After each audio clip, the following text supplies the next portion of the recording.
Assalamualaikum sahabat semuanya. Semoga kita senantiasa diberi kesehatan dan kelancaran rizkinya. Amin ya Rabbal Alamin. Abu Nawas menjadi gila. Seperti hari-hari biasa, setelah selesai menunaikan sholat subuh, Abu Nawas melanjutkan aktivitasnya dengan mencari kayu di hutan. Namun naas menimpanya. Saat ia menebang pohon, bajunya sobek terkena dahan ranting. Ketika ia sudah mendapatkan banyak kayu, ia bingung harus langsung menjualnya ke pasar atau pulang dulu untuk ganti baju. Kalau aku pulang dulu, pasar sebentar lagi akan tutup, dan aku tak bisa menjualnya hari ini, pikir Abu Nawas. Karena pada hari itu ia sedang membutuhkan uang, terpaksa ia ke pasar dengan mengenakan baju yang robek. Setibanya di pasar, ia pun langsung menjual semua kayu bakarnya. Alhamdulillah, hari ini aku mendapatkan rezeki yang lumayan, kata Abu Nawas bersyukur. Lebih baik aku istirahat dulu, badanku terasa capek sekali, kata Abu Nawas melanjutkan.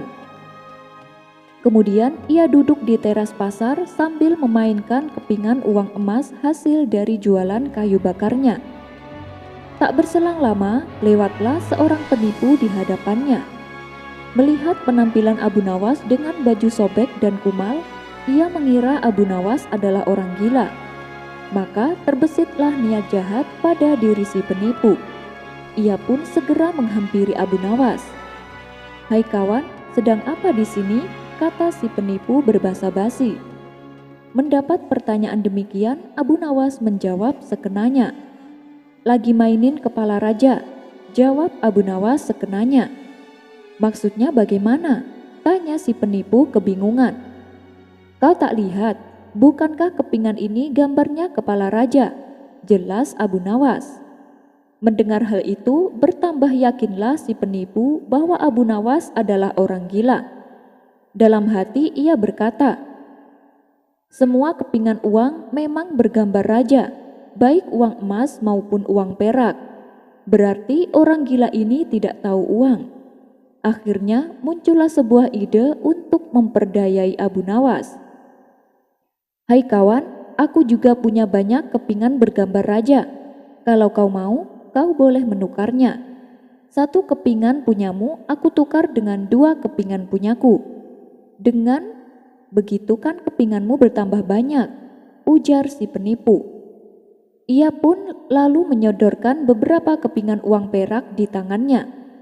Melihat itu, Abu Nawas menatap tajam si penipu. "Dasar manusia licik, dia kira aku tidak bisa membedakan mana uang emas dan mana uang perak," batin Abu Nawas. Menyadari dirinya akan ditipu, Abu Nawas malah sengaja mengerjainya. "Baik, aku setuju, tapi ada syaratnya," kata Abu Nawas. "Apa syaratnya? Katakan saja," balas penipu kegirangan. Ia mengira tipuannya kali ini akan membuahkan hasil. "Syaratnya adalah kau harus merangkak sejauh 5 meter," jawab Abu Nawas.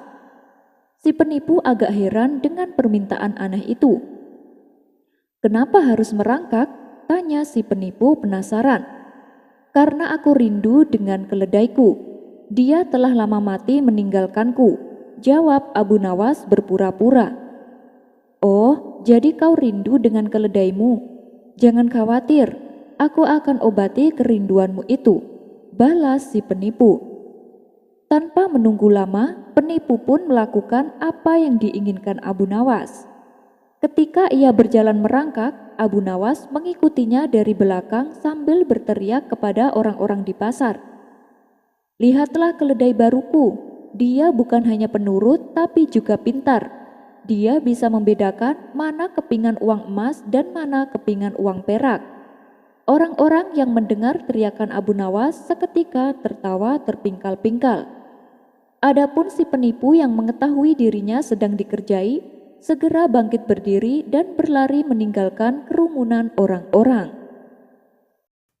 Kisah selanjutnya diceritakan ketika Nabi Ismail beranjak dewasa, beliau menikah dan menetap di kota Mekah. Kala itu kota Mekah masih sepi, tak ada penghuni. Wilayah tersebut hanya berupa tanah tandus dan gurun pasir. Pada suatu hari, ayahnya yaitu Nabi Ibrahim datang berkunjung ke rumah Nabi Ismail. Tapi setibanya di sana, Nabi Ismail ternyata sedang pergi berburu. Ia hanya menjumpai istrinya. "Kemana suamimu dan apa pekerjaannya?" tanya Nabi Ibrahim. Wanita itu menjawab, "Dia sedang pergi berburu. Kehidupan kami sangat sulit, untuk makan saja susah." Kemudian Nabi Ibrahim menyampaikan pesan kepadanya, "Nanti apabila suamimu datang, sampaikan salamku untuknya dan katakan agar mengganti palang pintunya." Nabi Ibrahim pun lalu meninggalkan wanita itu. Tak lama berselang, Nabi Ismail pulang dari perburuannya. Ketika ia memasuki rumah, ia merasakan aura ayahnya. Maka Nabi Ismail bertanya kepada sang istri, "Apakah barusan ada tamu yang datang?" Istrinya menjawab, "Iya, tadi ada tamu ke sini," jawab istrinya sambil memberitahu ciri-cirinya. "Ia bertanya tentangmu. Aku pun memberitahu bahwa engkau sedang berburu untuk mencari nafkah. Aku juga memberitahu padanya kalau kondisi kita sedang dalam kesulitan," kata sang istri melanjutkan. Nabi Ismail kembali bertanya, "Adakah dia menyampaikan pesan untukku?" Istrinya menjawab, "Ada, dia berpesan agar engkau mengganti palang pintu rumah kita." Kemudian Nabi Ismail berkata, "Dia adalah ayahku dan engkaulah yang dimaksud dengan palang pintu itu. Kembalilah kepada orang tuamu." Nabi Ismail pun lalu menceraikan istrinya itu.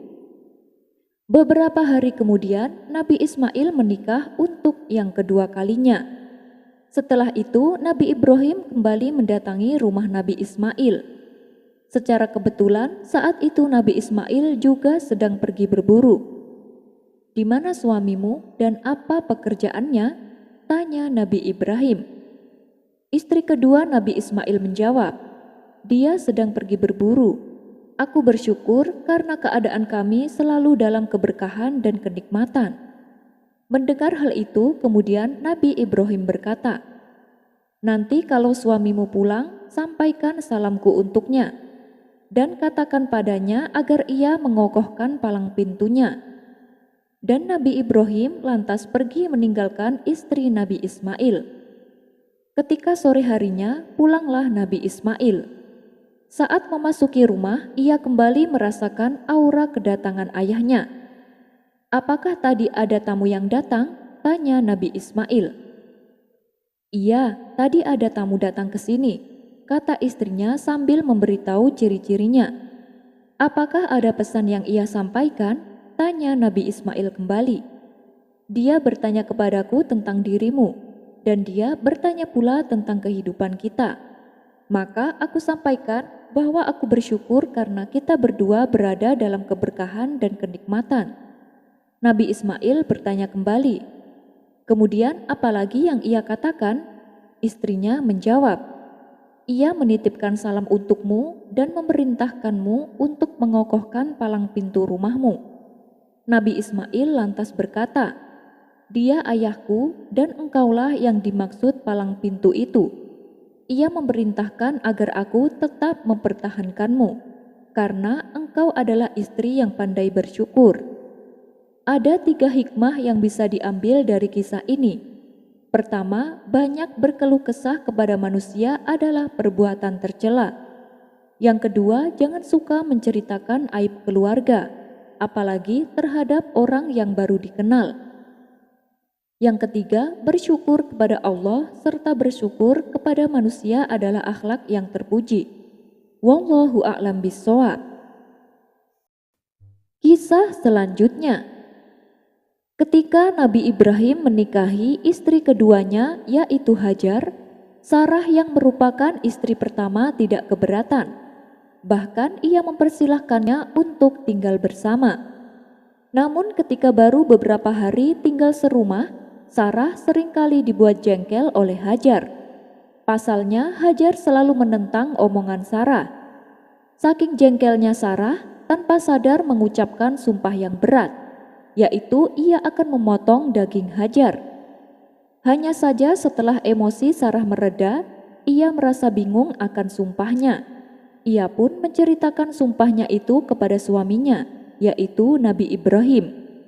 Maka Nabi Ibrahim memberikan fatwa kepadanya, "Lubangilah kedua daun telingamu." Itulah asal muasal telinga wanita dilubangi untuk dipasangi anting-anting. Hari-hari berikutnya Sarah memberitahu kepada Nabi Ibrahim bahwa ia sudah tak mau lagi tinggal serumah dengan Hajar.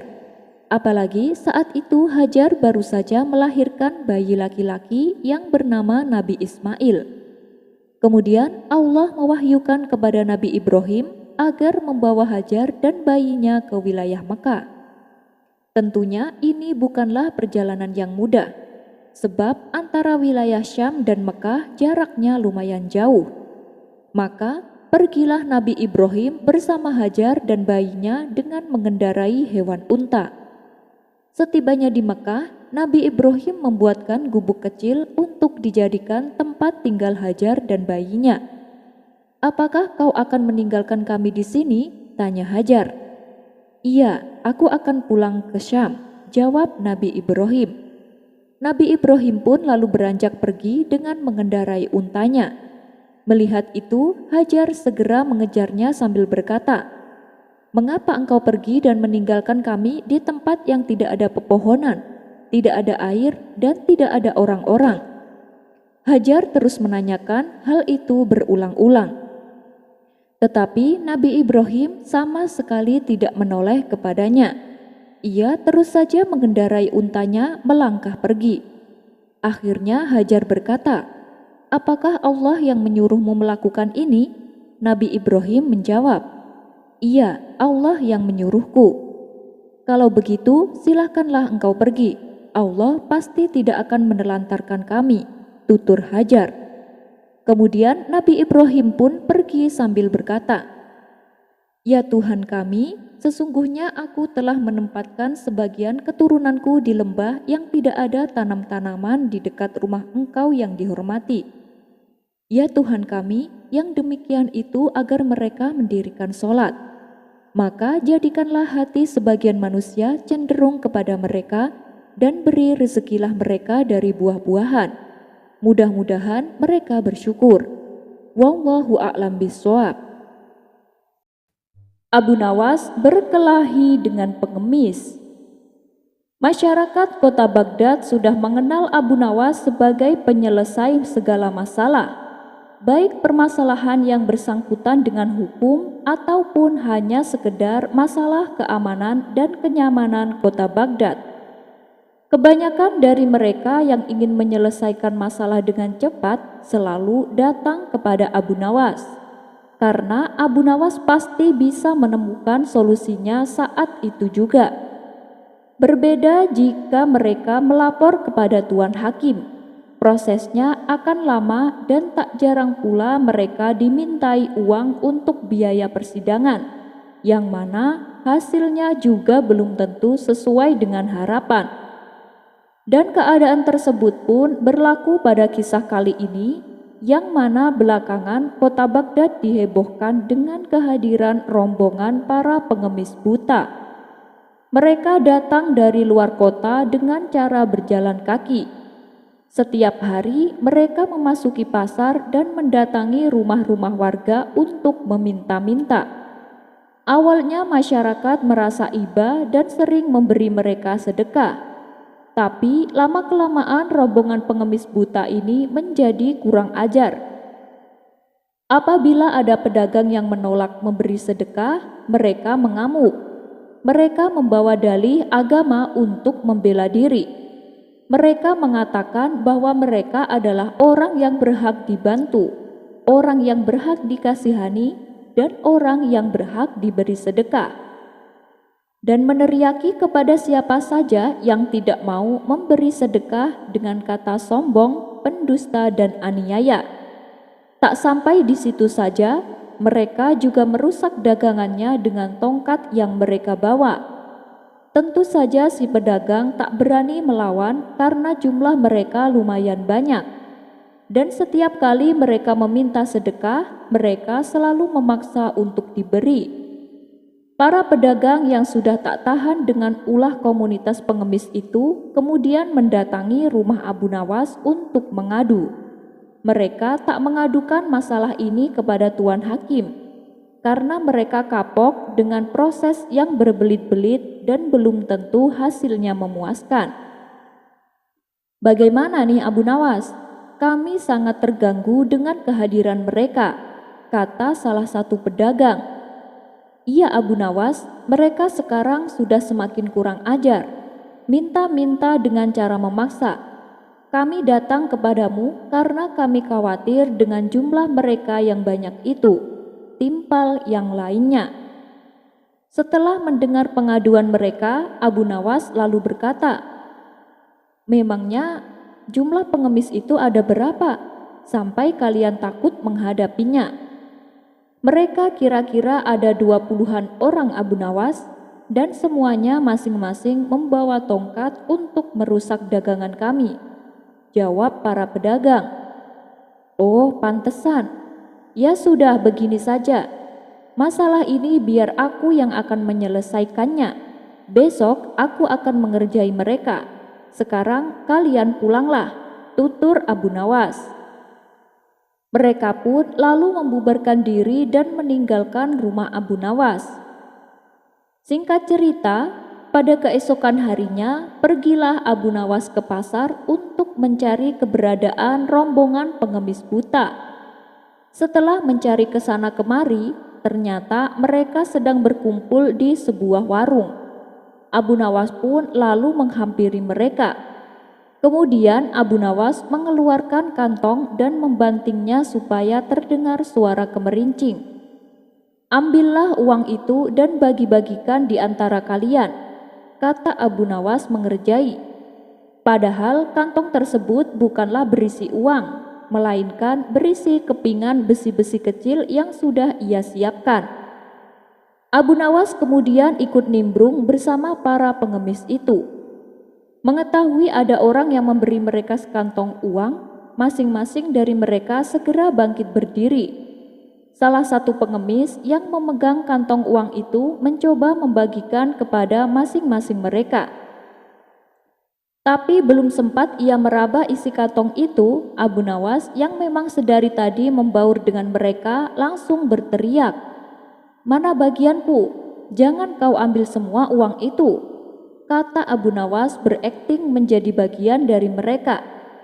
Kemudian Abu Nawas membuat keributan dengan mencoba merebut kantong uang itu. Pengemis yang lain pun karena tak ingin bagiannya hilang, mereka langsung ikut-ikutan berebut sambil berteriak, "Berikan hakku, mana bagianku?" Yang lainnya pun menimpali, "Jangan ambil bagianku, berikan padaku."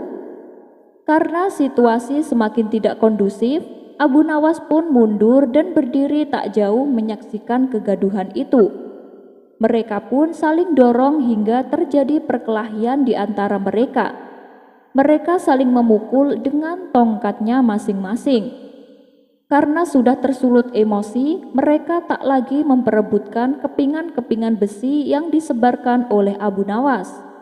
Mereka hanya ingin menghajar satu sama lain. Sementara Abu Nawas yang sedari tadi menyaksikan hal itu tak kuasa menahan tawanya. Akibat peristiwa itu mereka pun tak lagi bersatu. Masing-masing memilih untuk berpisah dan meninggalkan kota Baghdad.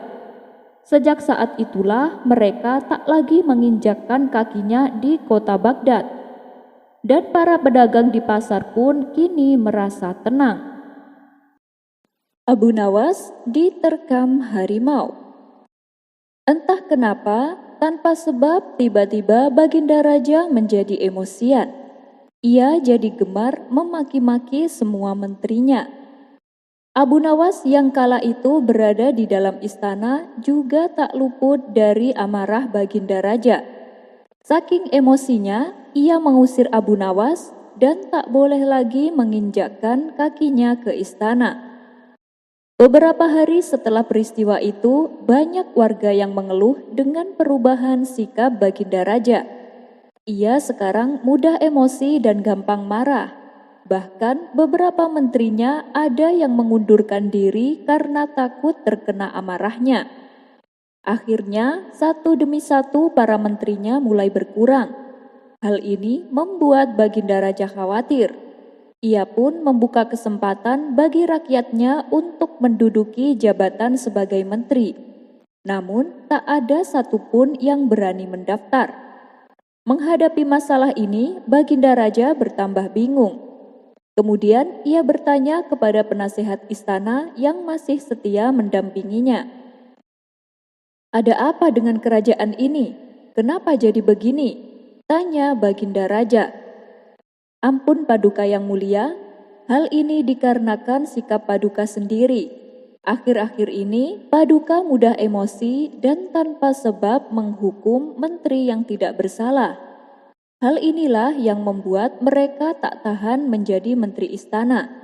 Sebaiknya Paduka periksa ke seorang tabib, barangkali ada solusinya," saran penasehat istana. "Kau kira saya sakit? Lancang sekali ucapanmu," bentak Baginda Raja. Ia pun menyuruh beberapa pengawal untuk menangkap dan memenjarakannya. Kabar tentang dipenjarakannya penasehat istana akhirnya sampai juga ke telinga Abu Nawas. "Bagaimana ini Abu Nawas?" tanya beberapa warga. "Harus ada seseorang yang bisa menyadarkan Baginda Raja," kata warga lainnya. "Benar Abu Nawas, tapi kalau kami yang melakukannya itu tidak mungkin. Penasehat istana saja dipenjara, apalagi kami yang rakyat kecil," timpal warga lainnya. Sesaat Abu Nawas termenung. Ia mulai memutar otak untuk mendapatkan jalan keluarnya. Tidak berapa lama kemudian muncullah ide konyol di benaknya.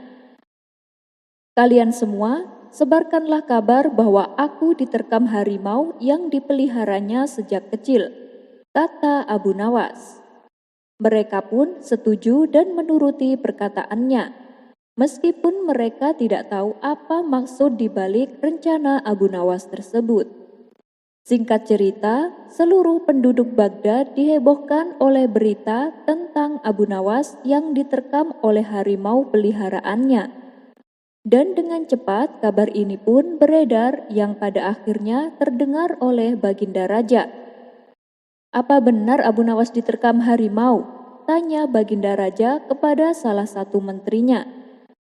"Menurut kabar yang beredar, memang benar Paduka yang mulia," jawab menterinya. "Sejak kapan Abu Nawas pelihara harimau?" tanya Baginda Raja kembali. "Kurang tahu yang mulia, tapi yang hamba dengar ia memeliharanya sejak masih bayi," jelas menterinya. Karena penasaran, Baginda Raja pun datang ke rumah Abu Nawas untuk menengoknya. Setibanya di sana, Abu Nawas tampak sedang duduk di depan rumahnya. "Bagaimana keadaanmu?" tanya Baginda Raja. "Alhamdulillah Paduka, saya sehat walafiat," jawab Abu Nawas. Tentu saja hal ini membuat Baginda Raja heran. "Orang-orang bilang kau diterkam harimau. Bagaimana itu bisa terjadi? Dan sejak kapan kau memelihara harimau?" tanya Baginda Raja. "Untuk menjawab pertanyaan Paduka, butuh waktu yang lama untuk menceritakannya," ujar Abu Nawas. "Aku siap mendengarkannya, silakan ceritakan saja padaku," balas Baginda Raja. Abu Nawas pun lalu memulai ceritanya. "Waktu itu saya melewati jalanan sepi. Di tengah jalan saya menemukan anak harimau yang sakit dan butuh pertolongan. Saya pun membawa pulang dan merawatnya. Pada awalnya para warga sudah memperingatkan saya bahwa harimau adalah hewan buas yang bisa berbahaya jika memeliharanya. Namun seiring berjalannya waktu, setelah harimau tumbuh dewasa, ia menjadi hewan yang penurut. Para warga pun tidak ada yang takut bila berpapasan dengannya. Bahkan tidak sedikit anak-anak yang bermain dengan harimau milikku. Di sela-sela ceritanya, Baginda Raja bertanya, "Kalau memang penurut, kenapa dia sampai menerkammu?" Abu Nawas lalu melanjutkan ceritanya. "Kejadian ini berawal ketika aku keluar kota selama 3 hari dan aku lupa memberinya makan. Setelah aku kembali, kulihat harimauku masih berada di dalam kandangnya. Aku pun senang karena dia dalam keadaan baik-baik saja. Tapi ketika aku menghampirinya, tiba-tiba dia menerkamku dan ingin memakanku.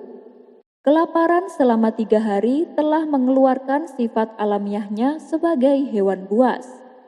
Ia akan menerkam siapa saja ketika merasa lapar.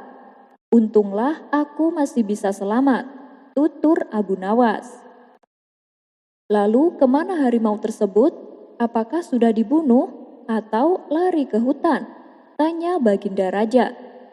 "Saya melepaskannya dan tak mau lagi memeliharanya. Harimau yang saya ceritakan bukanlah harimau yang sesungguhnya, Paduka.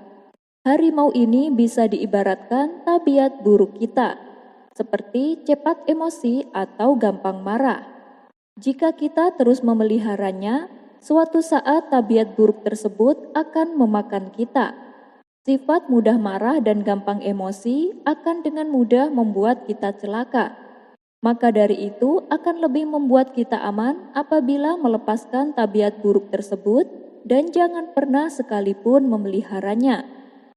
Setelah mendengar penuturan Abu Nawas, Baginda Raja pun tersadar. Ia selama ini telah menjadi orang yang mudah emosi dan gampang marah. Oleh sebab itulah, satu persatu orang-orang di sekitarnya mulai menghindar dan meninggalkan dirinya. Dan sejak saat itu, Baginda Raja bertekad akan membuang semua tabiat buruk yang selama ini dipeliharanya. Abu Nawas melawan orang yang berpura-pura buta. Di suatu pagi yang cerah, Abu Nawas pergi ke pasar untuk membeli beberapa kebutuhan dapur. Sepulangnya dari pasar, ia berjalan melewati jalanan sepi. Tanpa ia sadari, sisa uang yang ada di kantong bajunya terjatuh ke tanah. Kebetulan saat itu ada seorang laki-laki yang berjalan di belakangnya. Orang tersebut segera mengambil uang yang terjatuh dan menyembunyikannya. Ketika Abu Nawas meraba saku bajunya, ia baru tersadar bahwa uangnya telah hilang. Kemudian Abu Nawas bertanya kepada lelaki di belakangnya, "Hei kawan, uangku terjatuh. Apakah kamu melihatnya?" Lelaki itu menjawab, "Mana aku tahu?" Abu Nawas kembali berkata, "Tapi dari tadi kan kamu selalu berjalan di belakangku, kamu pasti tahu dong." Lelaki itu membalas, "Bagaimana aku tahu uangmu terjatuh, sedangkan kedua mataku ini buta?" Mendengar hal itu, Abu Nawas tak lantas percaya. "Buta? Apa buktinya kalau kamu buta?" tanya Abu Nawas. "Kamu lihat batu besar itu?" kata si lelaki balik bertanya. "Iya, aku melihatnya," jawab Abu Nawas. "Nah, itu aku tidak melihatnya. Itulah bukti bahwa aku buta," balas si lelaki.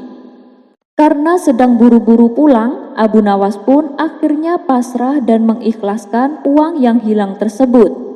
Ia pun berlalu meninggalkannya, tapi dalam hati ia berkata, "Awas saja kamu, akan kubalas nanti." Sementara lelaki yang pura-pura buta merasa gembira karena mendapatkan uang. Ia mengira telah berhasil memperdayai Abu Nawas. Di waktu yang lain, Abu Nawas kembali melewati jalanan tersebut. Tapi kali ini ia mengendarai keledai kesayangannya, karena barang belanjaan yang dibawanya lumayan banyak. Di jalan itu pula Abu Nawas kembali menjumpai lelaki yang tempo hari telah menipunya. Si lelaki berjalan tepat di belakang keledai. Ia berharap ada sesuatu yang terjatuh dari belanjaan yang dibawa Abu Nawas. Mengetahui hal itu, Abu Nawas pun memberi isyarat kepada keledainya agar menendangkan kaki belakangnya. Si keledai pun menurut. Ternyata tendangannya mengenai wajah lelaki tersebut, sehingga membuatnya jatuh terpelanting ke tanah. Akibatnya wajah lelaki itu menjadi luka dan mengeluarkan darah. Sambil menahan rasa sakit, lelaki itu berteriak, "Woi, tunggu, keledaimu menendangku, kamu harus bertanggung jawab."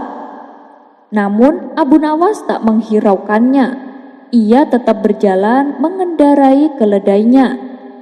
Merasa tidak digubris, lelaki itu mengejarnya dan berteriak berkali-kali, "Woi, berhenti, kamu harus bertanggung jawab," teriaknya. Abu Nawas masih tetap saja tak menghiraukannya. Akhirnya si lelaki berlari kencang untuk mendahului keledai Abu Nawas.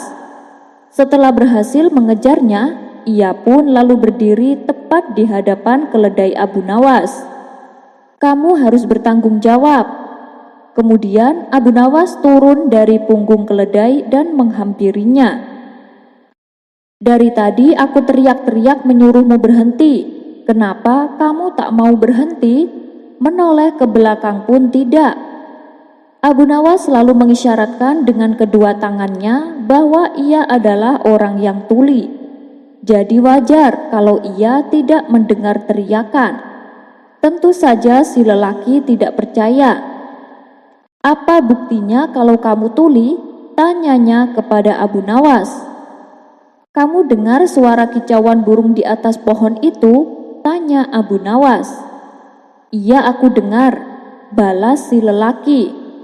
"Nah, suara burung itu aku tidak mendengarnya.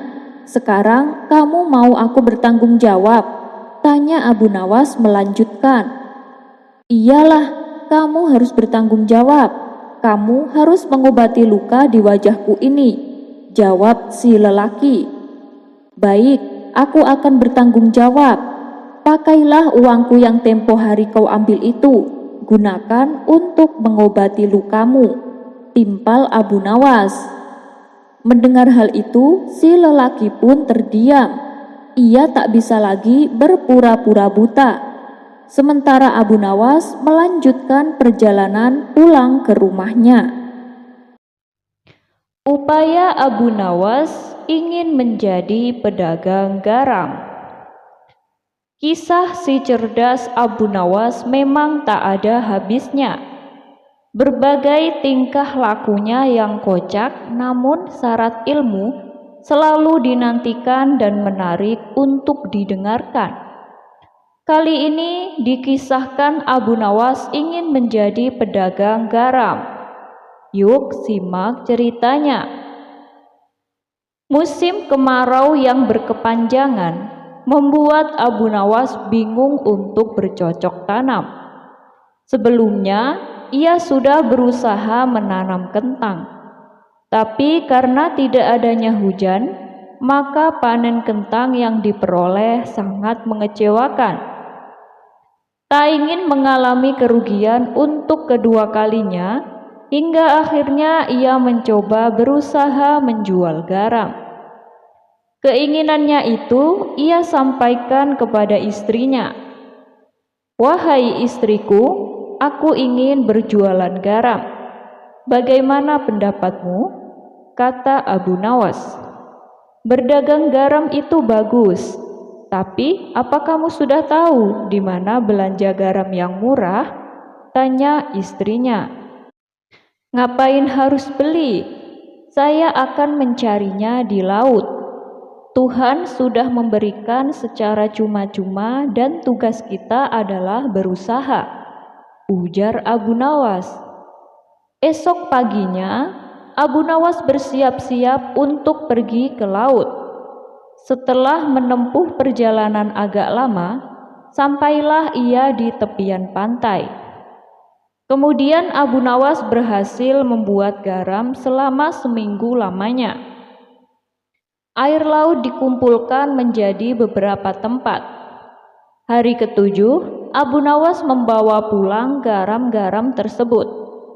Namun saat perjalanan pulang, ia melewati sungai dan akhirnya berhenti untuk beristirahat.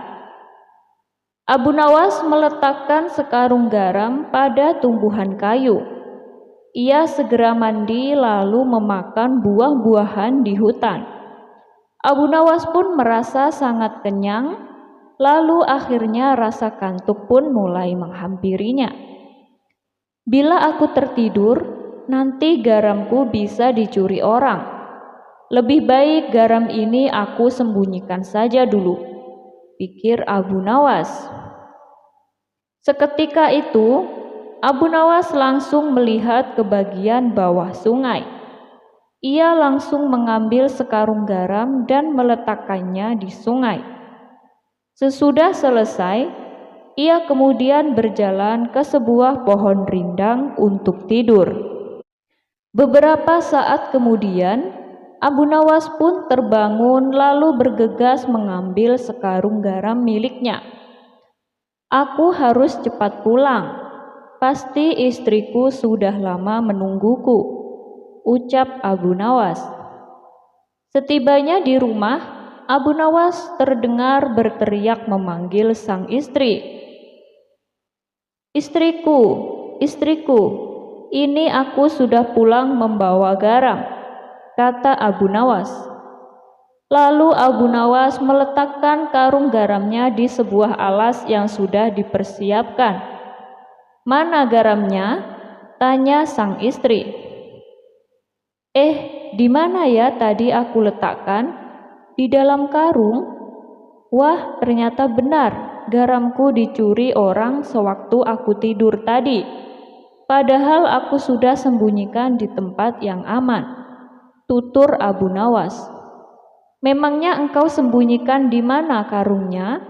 Tanya sang istri kembali. Aku sembunyikan di dalam sungai, jawab Abu Nawas. Sang istri hanya bisa menggelengkan kepala mendengar perkataan suaminya itu. Kisah selanjutnya. Ada kisah menarik tentang sahabat Nabi yang bernama Abu Hurairah. Beliau pernah diajari sebuah doa oleh setan. Doa tersebut untuk menjaga dirinya dari gangguan setan. Peristiwa ini terjadi saat Abu Hurairah ditugaskan oleh Rasulullah menjaga gudang, di mana gudang tersebut berisi harta zakat Ramadan. Pada suatu malam, saat beliau berjaga, ada seorang pencuri sedang mengendap-endap hendak mencuri harta yang ada di gudang. Namun aksinya ini keburu diketahui. Abu Hurairah pun segera menangkapnya. Akan aku adukan perbuatanmu kepada Rasulullah, ancam Abu Hurairah. Pencuri itu dengan wajah memelas berkata, "Lepaskan saya, Tuan. Keluarga saya sedang kesusahan, jadi saya terpaksa mencuri." Karena kasihan, Abu Hurairah pun melepaskannya dan membiarkan si pencuri itu pergi. Esok paginya, Abu Hurairah ditanya oleh Rasulullah, "Wahai Abu Hurairah, apa yang kau lakukan dengan tawananmu tadi malam?" Abu Hurairah menjawab, "Saya melepaskannya karena kasihan. Dia mengaku terpaksa mencuri karena keluarganya dalam kesusahan." Rasulullah pun kembali berkata, "Ketahuilah, sesungguhnya ia telah berbohong kepadamu dan ia pasti akan kembali." Mendengar itu, Abu Hurairah pun kemudian bersiap untuk mengintai pencuri tersebut. Ternyata benar apa yang dikatakan Rasulullah. Pencuri itu datang lagi untuk mengambil harta zakat. Saat si pencuri ditangkap, ia kembali berkata dengan nada memelas, "Lepaskan aku, Tuan, sesungguhnya aku sedang membutuhkan dan aku mempunyai tanggungan keluarga. Aku berjanji tidak akan mengulangi." Abu Hurairah pun kemudian kembali melepaskannya. Di pagi harinya Rasulullah bertanya lagi, "Wahai Abu Hurairah, apa yang kau lakukan dengan tawananmu tadi malam?" Abu Hurairah menjawab, "Saya melepaskannya karena kasihan, dan ia juga berjanji katanya tidak akan mengulanginya." "Wahai Abu Hurairah, ketahuilah, sesungguhnya ia telah berbohong kepadamu, dan ia pasti akan kembali," ujar Rasulullah. Dan benar saja, saat malam tiba, si pencuri kembali melakukan aksinya. Abu Hurairah pun langsung menangkapnya. Untuk kali ini beliau akan bersikap tegas dan tak akan lagi mempercayai alasannya. "Hei pencuri, ini adalah yang terakhir dan ketiga kalinya. Kemarin kau berjanji tidak akan mengulangi lagi, tapi ternyata kamu mengulanginya," bentak Abu Hurairah. "Lepaskan aku, nanti aku akan mengajarkanmu beberapa kalimat yang dengannya Allah akan memberimu manfaat," kata si pencuri. "Apa itu?" tanya Abu Hurairah penasaran. "Saat kau hendak tidur, bacalah ayat kursi. Niscaya Allah akan menjagamu sampai pagi dan tidak ada satupun setan yang bisa mendekatimu," kata si pencuri memberitahu. Abu Hurairah pun melepaskannya dan membiarkan si pencuri pergi. Lalu di pagi harinya Rasulullah kembali bertanya kepada Abu Hurairah, "Apa yang dilakukan tawananmu tadi?" Tanya Rasulullah. "Saya melepaskannya, tapi si pencuri mengajarkan aku bacaan yang menurutnya akan Allah jadikan bermanfaat terhadapku, maka aku pun melepaskannya," jawab Abu Hurairah. "Apa itu?" tanya Rasulullah. "Saat kau hendak tidur, bacalah ayat kursi. Niscaya Allah akan menjagamu sampai pagi dan tidak ada satupun setan yang bisa mendekatimu," jawab Abu Hurairah. Kali ini yang dikatakannya adalah benar, meskipun dia sebenarnya adalah pendusta, kata Rasulullah. "Tahukah engkau, wahai Abu Hurairah, siapa pencuri yang 3 malam berturut-turut kau tangkap itu?" tanya Rasulullah. "Saya tidak tahu, wahai Rasulullah," jawab Abu Hurairah. "Dia adalah setan yang menjelma sebagai pencuri," kata Rasulullah memberitahu. Kisah ini terdapat dalam hadis Sahih Bukhari yang langsung diceritakan oleh sahabat Abu Hurairah. Wallahu a'lam bishawab. Abu Nawas dan pohon uang. Diceritakan ada seorang pemuda yang taat beribadah. Setiap malam ia tak pernah ketinggalan sholat tahajud. Bahkan dari pagi sampai sore hari ia habiskan waktunya hanya untuk beribadah di dalam masjid. Kabar tentang kealiman si pemuda pun tersebar ke seluruh negeri Baghdad. Abu Nawas yang mendengar kabar tersebut penasaran dengan sosok pemuda alim itu. Hingga akhirnya diam-diam Abu Nawas mendatangi masjid di mana pemuda biasa melakukan ibadahnya. Namun setelah beberapa hari mengamati pemuda itu, Abu Nawas merasakan ada suatu kejanggalan. Pasalnya, si pemuda menghabiskan seluruh waktunya hanya untuk beribadah dan tidak mau bekerja. Abu Nawas pun lalu menghampirinya. "Hai pemuda, engkau habiskan seluruh waktumu hanya untuk beribadah. Lalu dengan apa kamu mencari makan?" tanya Abu Nawas. "Para warga sudah menjamin kebutuhanku. Mereka selalu memberi makanan secara bergantian," jawab si pemuda. "Bukankah lebih baik kau bekerja supaya kau bisa makan tanpa harus membebani warga?" tutur Abu Nawas. "Untuk apa capek-capek bekerja? Dengan menghabiskan waktu untuk beribadah, Allah sudah menjamin kebutuhanku," balas si pemuda. "Tapi bukan seperti ini," caramu itu salah, timpal Abu Nawas. Kau berani menyalahkan aku beribadah, hebat sekali kamu.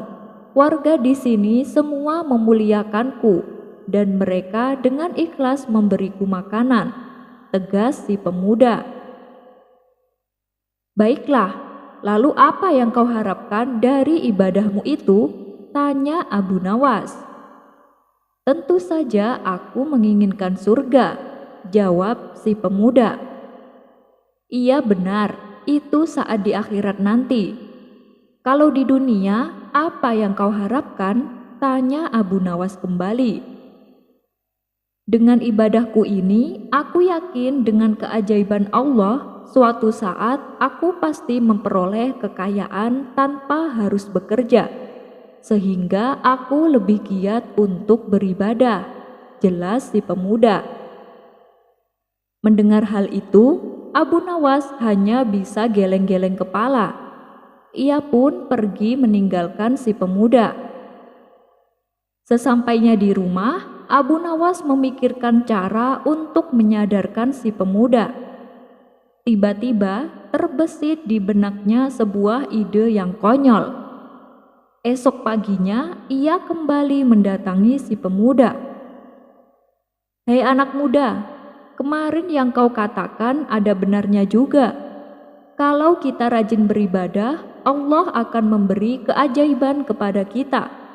Karena di kebunku tiba-tiba tumbuh pohon uang, tutur Abu Nawas.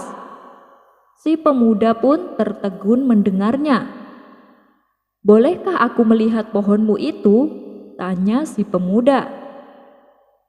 Tentu saja boleh, bahkan aku berniat memberikannya kepadamu, ujar Abu Nawas.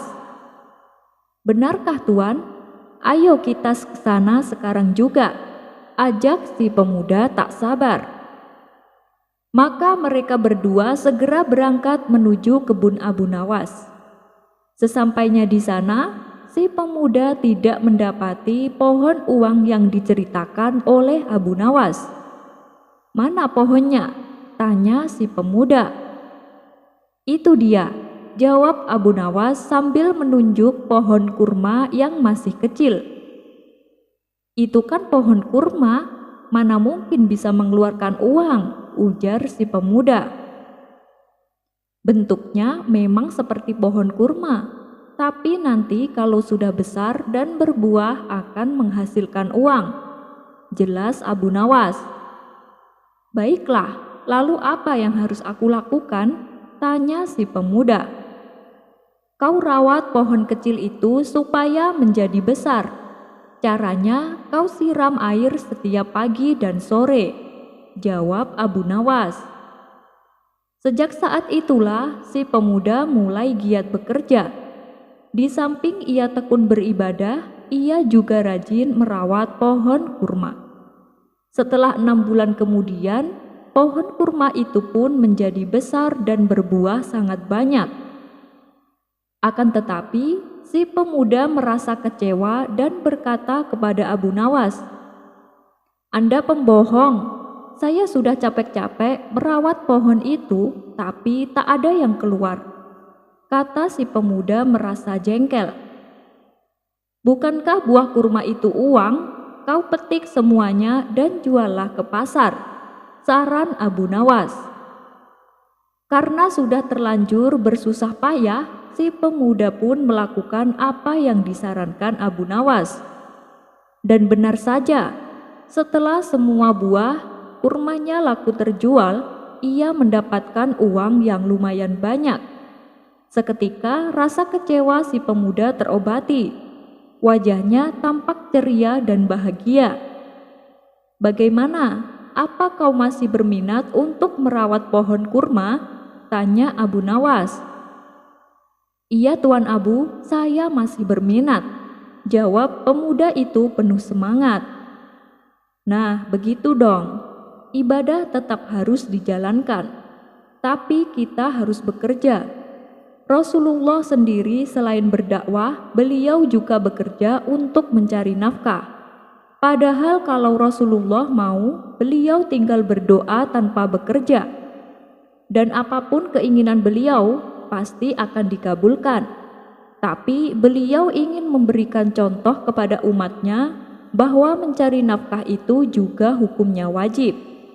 Apalagi kalau bekerja diniatkan untuk beribadah, misalnya untuk menafkahi keluarganya. Selebihnya untuk bersedekah, maka akan mendapatkan dua keuntungan, yaitu keuntungan secara materi dan juga keuntungan pahala, tutur Abu Nawas. Setelah mendengar penuturan Abu Nawas, si pemuda pun mulai menyadari atas kekeliruannya, dan ia berjanji mulai saat itu ia akan rajin beribadah dan juga rajin bekerja. Sekian dulu perjumpaan kita kali ini. Sampai bertemu lagi di kisah selanjutnya. Terima kasih yang sudah subscribe dan setia menonton channel ini.